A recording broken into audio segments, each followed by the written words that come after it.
Hi.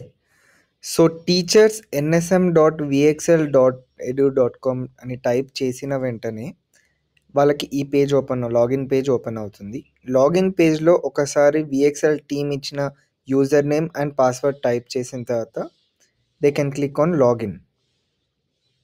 Login చేసిన వెంటనే as a టీచరా లేదంటే ఆర్గనైజేషన్ అడ్మినా అని చెప్పి అడుగుతుంది.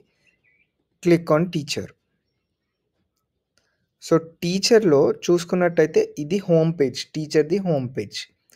టీచర్ హోమ్ పేజ్‌లో మనకి రైట్ సైడ్‌కి create test, create question and view all questions అని చెప్పి ఉంది.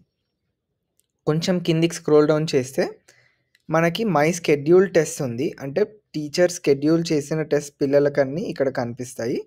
అండ్ యాక్టివిటీ సమ్మరీ అంటే టీచర్ ఎట్లాంటి అనౌన్స్‌మెంట్ చేసినా, ప్రాక్టీస్ ఇచ్చినా, టెస్ట్ కండక్ట్ చేసినా ఇక్కడ కనిపిస్తాయి. స్టూడెంట్ తీసుకున్నారా లేదా? లేదంటే అది జస్ట్ అసైన్ చేసి ఉందా అని చెప్పి కనిపిస్తది. గ్రీన్‌గా కంప్లీటెడ్ అని వస్తుంది స్టూడెంట్ కంప్లీట్ చేస్తే. లేదంటే అసైన్డ్ అని చెప్పి వస్తుంది స్టూడెంట్ చేయలేదు అంటే. Thank you.